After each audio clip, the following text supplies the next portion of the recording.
Good morning, everybody. This is Shawn Gliniewicz with BlueStar Guide at BlueStarGuide.com, and I'm sitting today with Will Romero, who is the CEO for the ARC of the Pikes Peak region in Colorado Springs. And we're just going to talk a little bit today about what your mission is, what you guys have going on this year, and I know you're really excited about March. So, Will. Yeah. Tell me about your mission. Well, it's great to be here with you this morning, Shawn. Thank you for having me. The mission of the ARC is to promote and to protect the human rights of people with intellectual and developmental disabilities and actively support their full inclusion and participation in the communities surrounding the Pikes Peak region. So that's a mouthful. Yeah, so let's is. break it down and say, okay, what does the ARC do, and how do you support individuals with disabilities in our community? All right. You know, it really is a lot simpler than what our mission statement as a whole is. We really are a civil rights organization, making sure that individuals with disabilities are treated fairly and that all equal rights and human rights are provided to them just as they would be any other citizen in our community. We have really 4 areas that we specialize in. Our first and foremost is advocacy. Okay. We advocate on the state, national, and local levels with our elected officials. Again, making sure that the policies and procedures that are being adopted in those levels are really looking at how they impact the population in itself, how it impacts the parents, caregivers, so forth.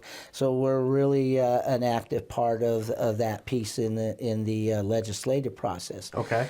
We also advocate with our local schools, with our parents and children, again, to make sure that our children are getting every opportunity and given everything that they deserve through our public school systems. We're not there to be lawyers. We're there to advocate and make sure that the right questions are asked, that all of the avenues that are available are looked at before denying a child a service.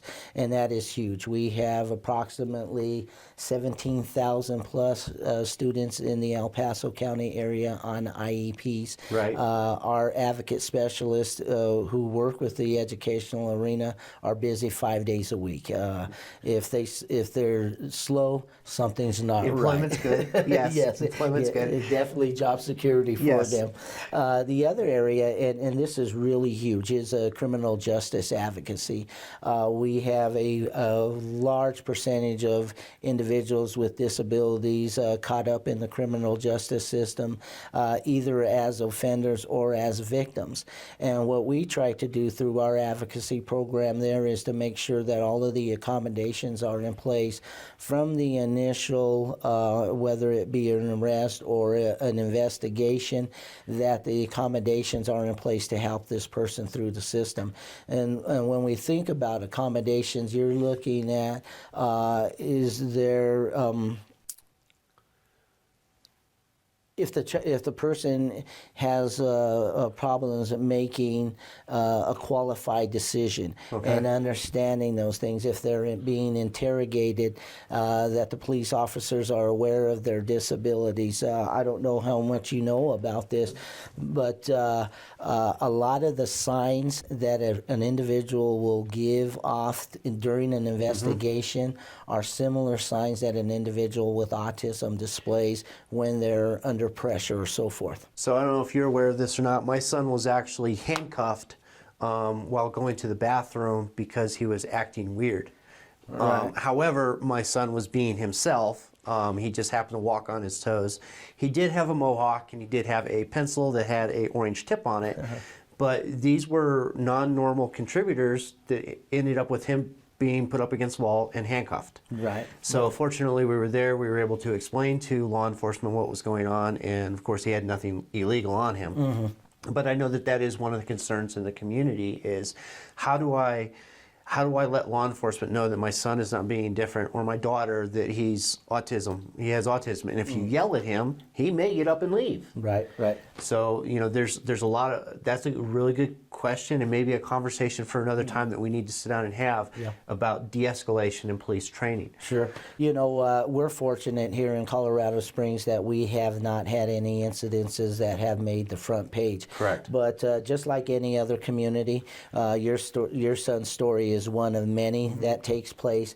But I'm glad to report that we are working with the law enforcement, both the police department and the sheriff's office, to try to better prepare officers for that type of encounter. Right. And also looking at ways on where we can identify issues or identify a disability prior to making that initial contact. So there's a lot of room for discussion. We're actually on the initial stages. We put on what was called a disability response team training in September.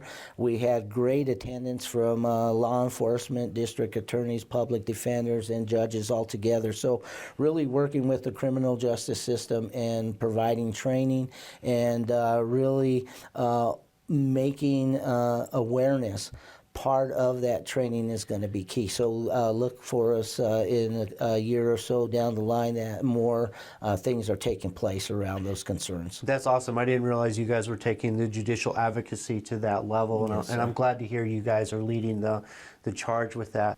So I wanted to ask you about the changes that are coming to the arc of the Pikes Peak region. I know you had mentioned something about a personal development center. Yes. Can you tell us about it? Sure can. I'm actually really excited about this. It's actually during my interview process 4 years ago, I was told that there was a building that was purchased with the intentions of enhancing the services, disability services here in Colorado Springs. We are now at that point where we are going to be able to make this facility a reality. What we have in mind is to create a personal development center for our community, focusing on individuals with disabilities, and again, that's the umbrella of disabilities altogether. So I'm working with the community, the deaf and blind school, to talk about what accommodations need to be made within our facility to make sure that we can serve the whole realm. In our facility, we'll be renovating our existing building, which is located at 12 North Mead. That will be the personal development center, where we are again looking at helping provide continuous support for individuals with disabilities in our community, really taking a strong look at our transition students who are entering the community after finishing school. It's a sad fact that approximately 36% of our transitional students find themselves either laying on a couch watching TV or caught up in the criminal justice system. And we need to do a lot more to provide that additional support. Does that lead into the peer group with the 80% unemployment rate that's here in our community? You know, the 36% because they're unemployed. And this doesn't mean that these individuals are not employable. There's Correct. no jobs. Right. So the Personal Development Center, are you going to focus on job growth? We will. Okay. Yeah.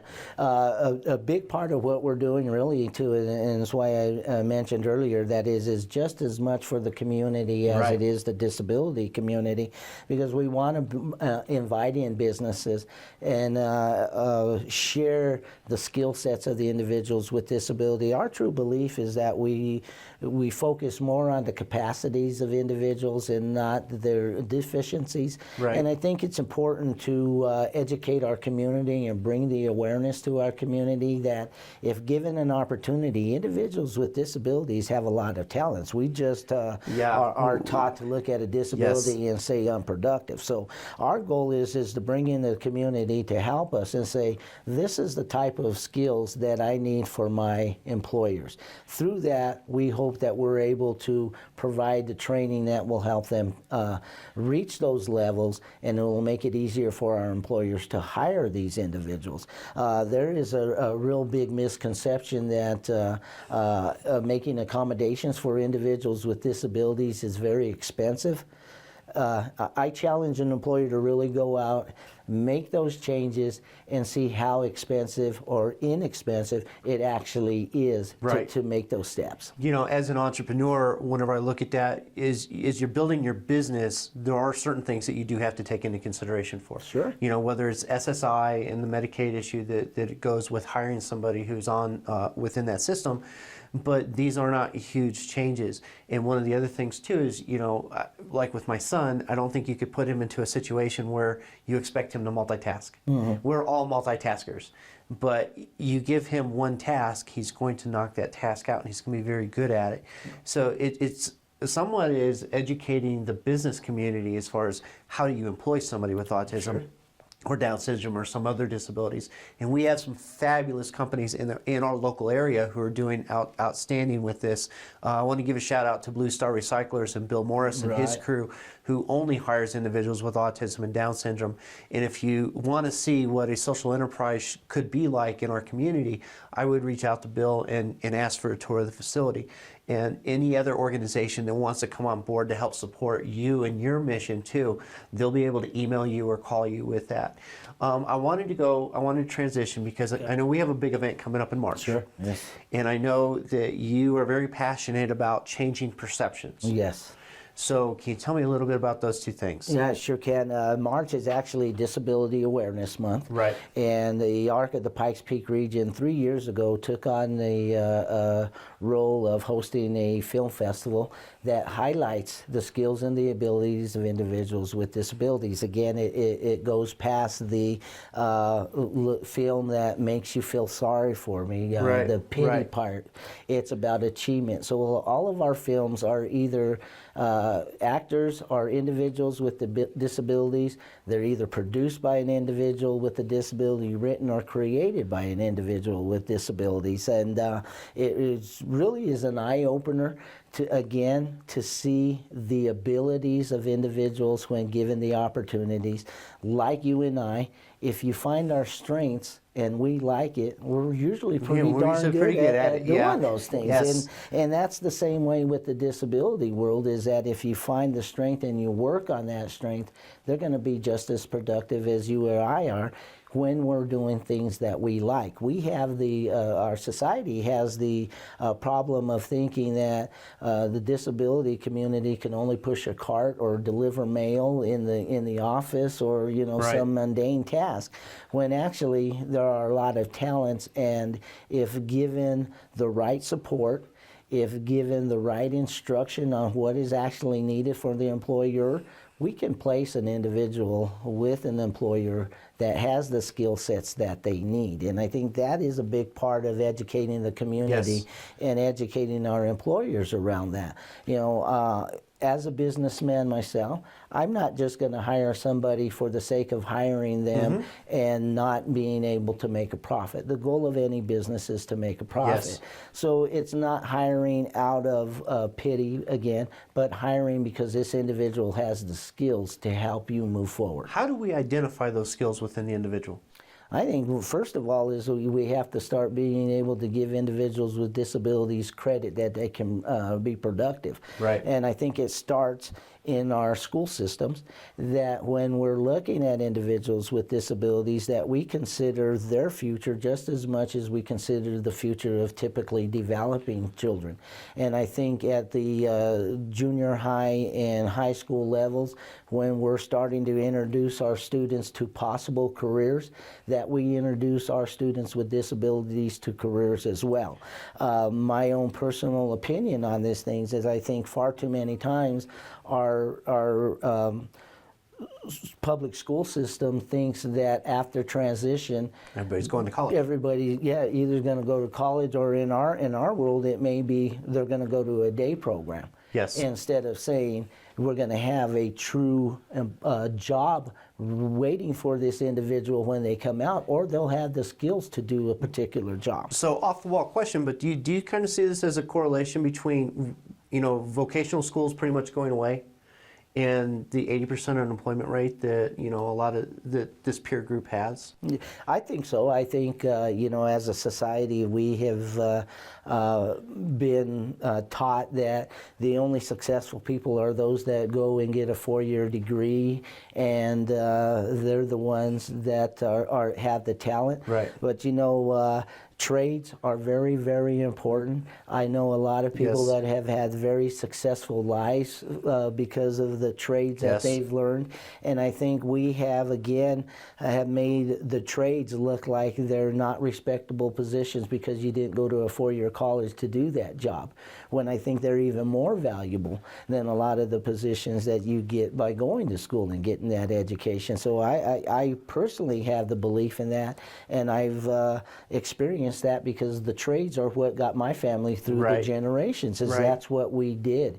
And it's sad that even within our own family that we don't have the contractors, the plumbers, the electricians, Yes. and things like that that we had years before, because we've been told that college education is the only way to do it. You know, we need mechanics, we need people to build sure houses, do. we need plumbers.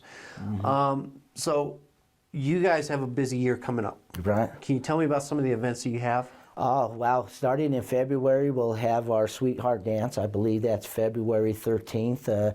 That is open to the public. We do all of our social events at a affordable cost, and just kind of going back to what part of our mission is. Social events is fourth of our key areas because of the issues with isolation. being loneliness and Yes. isolation and those things. We put on our social events, we make them affordable, and I'm glad to say that they're open for the community. That's Again, awesome. it's not just for the disability community, so we like to see integrated events. If you haven't gone to one of our events, you need to come, because I guarantee you, if you haven't drunk the Kool-Aid yet, you'll drink the Kool-Aid there. And if you want to get in shape, come dance, because you'll dance for 2.5 hours straight going through the That's thing. awesome. But they're beautiful. We have that coming up. As I mentioned, in March, we'll have our key event for our building renovation project in major gift campaign. We'll kick Okay. off the 22nd. Followed by the film festival on the 23rd.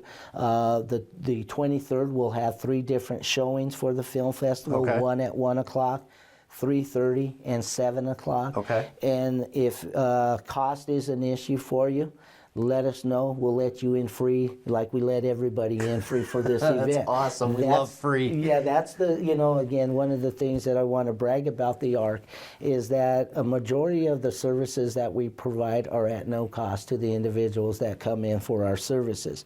It's not focusing on low income only. There are a lot of very well-to-do individuals with family members with disabilities who are lost in the system, who don't speak the disability Right, language, right. that seeks our assistance as well.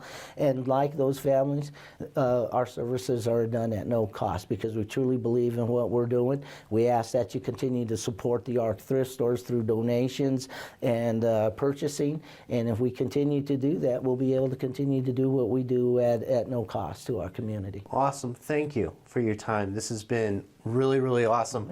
I like sitting down with the local businesses and just being able to highlight the services they provide to our community, because sometimes I think it gets lost whenever you're trying to find that little one thing out there that you might need. I do want to add that all of your events will be posted on BlueStar Guide. So we have an event page, so you'll be able to, the viewers out there will be able to go to bluestarguide.com and find the events for the ARC and everything else that's going on within the local community. Great. And I will put all of your contact information below this video, and we'll also put it on the blog and everything else. And if anybody has any questions, feel free to reach out to myself or Will Romero, who is the CEO of the ARC of the Pikes Peak region. And we thank you for your time. You want to say goodbye? Hey, thanks for having me, Shawn. Thank you, man. And I I hope we appreciate can it. do a part 2 sometime in the Yes, near we future. can. I see a part 2 coming. All right. All right. Thank you, sir. Thank you.